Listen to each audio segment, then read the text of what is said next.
And then the last game we played on Saturday night, once again, was Crystal Palace. So why don't we get to it? Yep. Time to review Crystal Palace. Crystal Palace is a 2019 design. Duh. It is designed by Karsten Lauber. Karsten Lauber's basically second game he's ever designed. The first game he designed, I don't know it. The artist is Andrea Alamano, which I believe is Italian for Andrea the German. And let's get into what the game is. It takes place during 1849, 1850, and ending in 1851, the year of the very first World's Fair. Prince Albert and Queen Victoria. In London, right. Yeah. Correct. Yep. They transformed Hyde Park into a huge Crystal Palace, a glass and steel structure that was going to house the innovations of the very first World's Fair. Crystal Palace was a negative term at first. It was a mark of derision. The people mocked what this was going to be. The Londoners did not care for it, or at least the newspapers and such would be slamming it. But by the time it actually came to pass, it was a huge success and spawned all of the World's Fairs you're in that the came world afterwards. of these wonderful inventors and their inventions. And so like these personalities are a big part of the game, as are their inventions that they're going to display as part of the World's Fair. This is the world you're in. The amazing thing about it is that you start with 4 dice. You have a maximum possible 6 dice of your color. You start with 4 dice. And at the very beginning of the game, you are told under your little box, you are going to choose what those 4 die values are going to be. And then you put your box down over it. Don't let anybody else see. The idea being Do you that roll these dice, Tom? you never roll these dice. Unlike random games of chance, these dice are selected. And the number that you choose on the die is going to have a huge impact in terms of what you can do, because a 5 is going to go ahead of a 4, even if that 5 is placed way later than a 4 is on a particular space. There are spaces that require a certain number to be able to even place a die there at all. There are places that will require a 4 or a 3 or even a 2 to be placed there. Otherwise, you cannot place a die there. So here's the way to think about the game for those listening home. This is a worker placement game. Your workers are the dice. The pips on the dice are your bids. You're going to be making a number of different, essentially, bids in different action spaces. You're going to pay for your pips. Yes. So, yes, all of your dice can say 6, but you're going to be spending $24 in order to, place four 6s that way. So you can get more dice later on, as many worker placement games. But, so a number of the worker spaces, there's like 8 different sections of the board, and every single one of these spaces has almost like one more slot than will actually trigger. Yes, 4 dice can go there, and 3 will only trigger. 3 are going to have any effect. And like the highest one often gets like some little bonus, Correct. And they generally choose first of the options there. The last one that gets in, ironically, or not ironically, or appropriately, is actually you have to spend more money in order for it to trigger. So you may have gotten in there cheaply, but you'll end up paying more in the end, and you tend to have the last choice in there. But maybe that's still really good. You start with 40 pounds, and those 40 pounds, boy, oh boy, they're going to be gone by turn 2 or turn 3. They're going to go fast. And in order to continue playing the game, you are going to have to get more pounds. You're going to have to take loans. And these loans are some of the most brutal loans I've seen Martin in Wallace any game since style Martin loans. Wallace. Yeah, other than you just getting knocked out of the game. When you take a loan, you are going to, you have a pile of loans that are sitting on the -5 point. And you're going to take that loan and flip it over to the worst side of it, which is either going to be -8, -9, or -10 victory points. And for those -8, 9, or 10 victory points, you're going to get 10 lousy pounds. So even if you repay the loan, you've still incurred -5 points if later in just the game for the pleasure of taking the loan, and that you can't get rid of. Nope.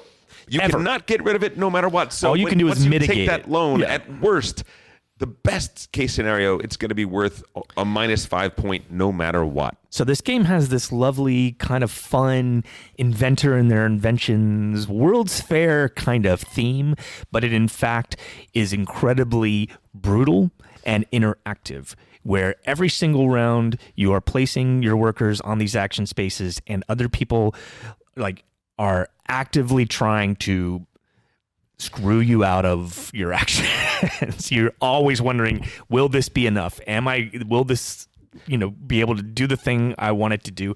How can I cheat Tom out of the thing that I know he wants over here? So it, despite the nice theme, it's like got some of the brutal worker placement aspects of any game I've ever played. The game is a back alley tough that is stabbing you in the face repeatedly in the darkness.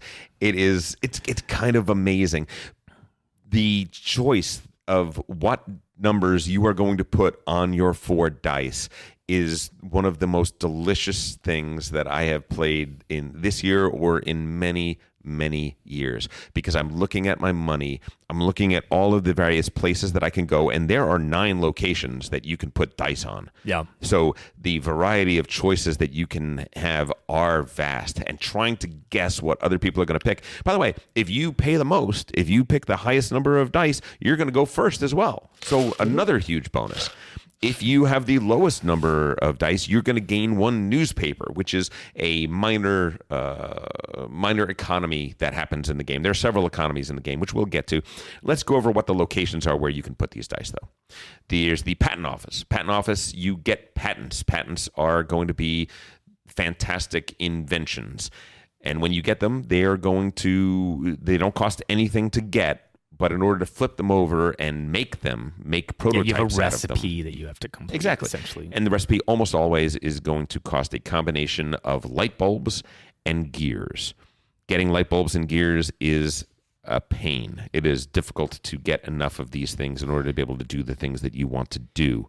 One of the core things in this game is because it takes place over a number of years, the number of points you get for completing inventions or hiring inventors varies radically based upon when it happens in the game. And the vast majority of them are decreasing over the course of the game. Yeah, so you're heavily rewarded for being able to get them out early, maybe more than any other game I've seen. Like your standard European board game thing of like you're going to build your engine early and then you're going to kind of convert it all to points at the end. This goes right in the teeth of that and kind of says, if you can get this stuff out early, they may never be able to catch you in this game. Yeah, this is sacrifice everything to get these early game points, or build up an engine whereby you're going to be able to do more things later on, but at a point deficit, right? You're going to be able to do 3 inventions in turn 3 of the game, but guess what? Those 3 inventions are worth each half of what that one invention that you could have done early on, and trying to figure out how that works is very, very interesting. Next space is the British Museum, which allows you to grab research tiles. You have 12 or 16 tile spaces in the center of your own player board that are each worth -2 victory points at the end of the game if you don't fill them. You can get research tiles that cover them. So at the very least, they're worth 2 points because they're not doing that. But these research tiles also unlock other special abilities. You'll get things like add 1 to your income so that you're actually not going to starve to death and need to take huge loans, or things like get gears or get a light bulb or things like that.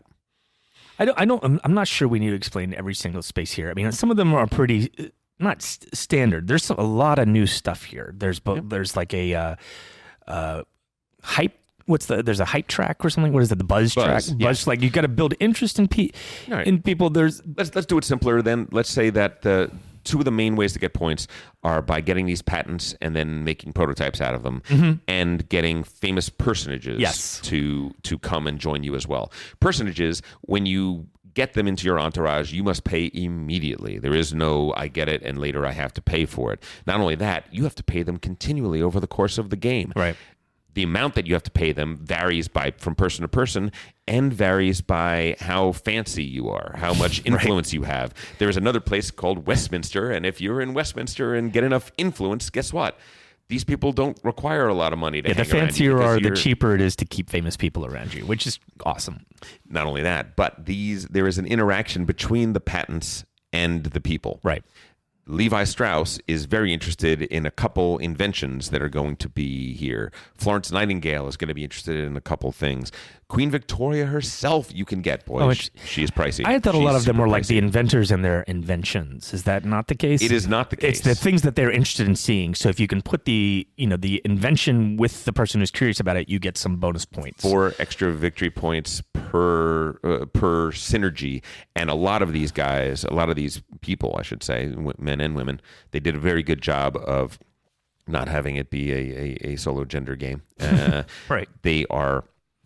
A lot of them will have 2 different inventions that they're on the lookout for, which means, and a lot of inventions will have 2 different personages that are interested in that invention, which is a very, very interesting dynamic. So there's a nice little game there where you can like pair some stuff up for some extra bonus points if you're paying attention. Yes. So let's talk about the other things that are very interesting about this game. Newspapers. You will gain from various actions. One of the things that you'll gain is that we said that sometimes when you go to a place first, you're the first person in, or you have the highest die, you will get a newspaper or 2 newspapers. Newspapers is an economy. As it goes up, so it's publicity, which is different than buzz. Correct. It's publicity. It's your currency you can stuff. spend. You can spend to get gears. You can spend it to get money, and you can spend it to get an extra die. You can unlock that 5th or 6th die. Though, as we found out, getting that 5th or 6th die is not as great a thing.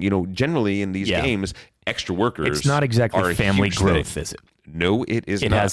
It has some drawbacks because you have to pay for that die, and invariably what it means is you're recruiting another 1 because you're not going to be you're going to have dice that are going to be 1s because you're not going to be able to afford to have high pips on all of these dice, which is a really, really interesting thing.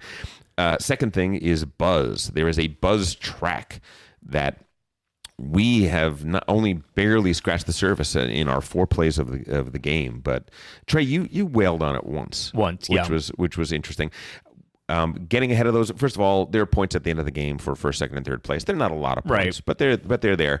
You have 2 assistants that you can put on the buzz track. Not assistants, but you have 2 sort of, you can stake your claim. The higher you get up, the more points the buzz track is going to be able to give you each and every turn based on that. I mean, buzz is another currency in the game that's it was pretty straightforward.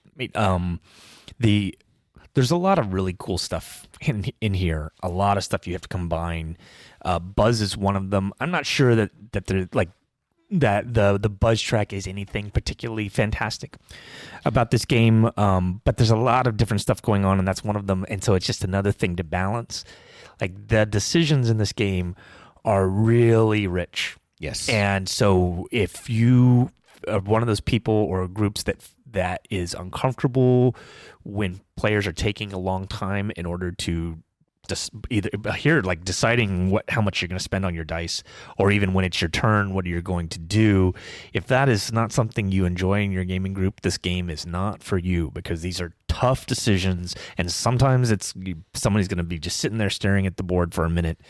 I was literally bouncing up and down in my seat with the dice. I've changed the numbers on 2 of my dice. I have no idea what I'm going to do with the other 2. And I'm jumping up and down because I'm so excited about what a horrible, horrible decision that this game has forced me into. Right. Because you're trying to program your entire round in your head when you are placing what pips on your dice you're going to show. You're looking at what other people have done so far, guessing where they're going to need to go, and guessing how much they're going to spend for it, because every die pip is money. Because there's plenty of times you want to be like, I want to spend the most money this round. Yes. I have to go first. Yes. I have to. It may break me, but I have to go first. There is a space that I must go, and I must not only go there, but I must go first. Mm-hmm. I am going to have to spend a 6. I'm going to have to put one of my dice at a 6 to make sure that I get that, no matter what. Most of the times in the game, you're like, oh, I'm going to put a 5 down, and I hope that it's going to get me what I need to get, because I just can't afford to be spending money on these 6s. I just can't do it. Well, it's even the case that, like, when you put that 5 down, though, you're looking at everyone else's dice pool, and a lot of times it's like Tom has the only 6 out there. Yeah. So there's only one person that can beat me with this 5, and like I may need to sit on that 5 until he plays his 6. Oh, if you can avoid it, I think one of the best ways to play is I'm putting on my 1s first. Mm-hmm.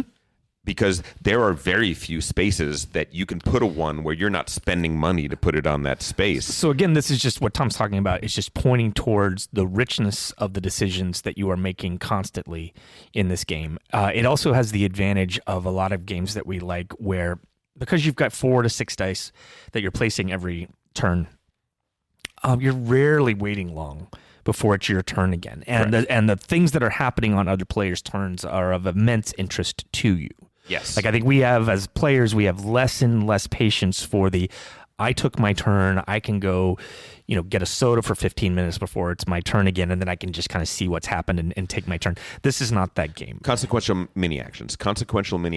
Yeah. I would say that Matt Gertz with his rondel systems are great at that. They're very, very small actions, but they're all meaningful. And between 5 different mini actions, they add up to a full turn of momentous choices. Yeah. But the game is always flowing and always moving. As the play is going around the board, a lot of times, somebody else you're eyeballing, like, please don't take that. Please don't take that. Okay, they took that.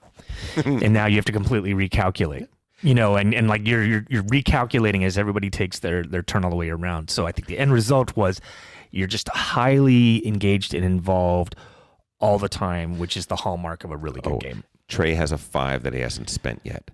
And I have a 3 that I'm going to put down somewhere. And I realize that wherever I put that 3, Trey could put the 5 after mine. And my guy not only goes later, but in many cases may not go at all. Right. You just spent $3 and you'll get $1 back because your die was worthless. Exactly. And the opportunity cost of that is huge. And if that is not enough, there is one other mechanism in the game, which is when you place a die in certain places, you unlock an assistant.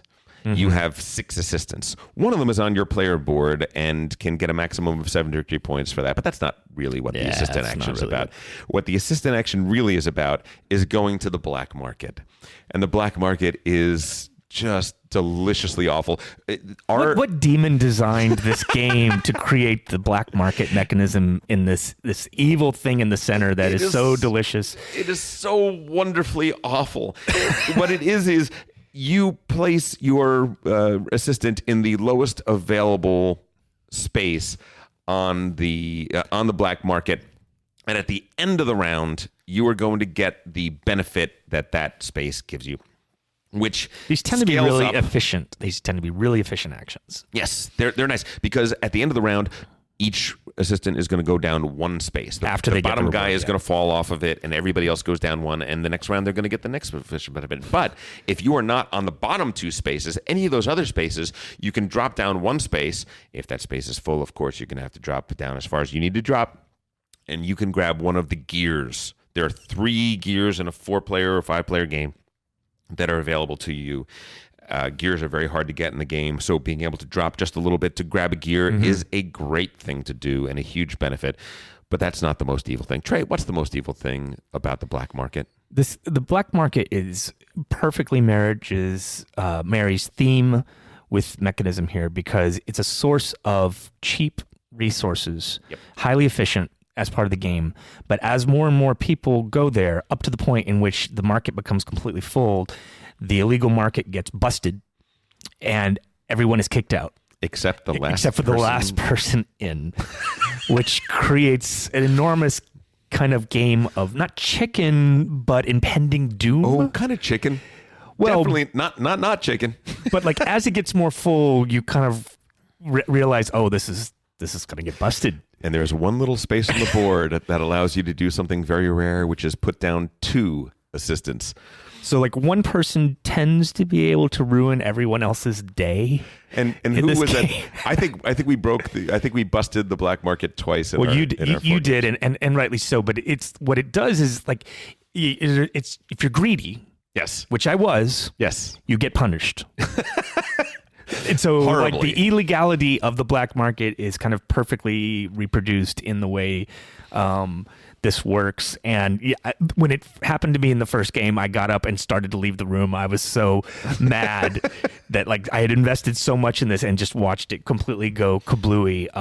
But it's actually a strength of the game that this this thing exists. I mean, there's so many more things. Your income drops by 3 every round of the game, and once you get this down has to a lot of like Martin Wallace cruelty in its bones. Oh, you know, it like is. we're not just going to kill you in this game. We're going to make you a debt prisoner first.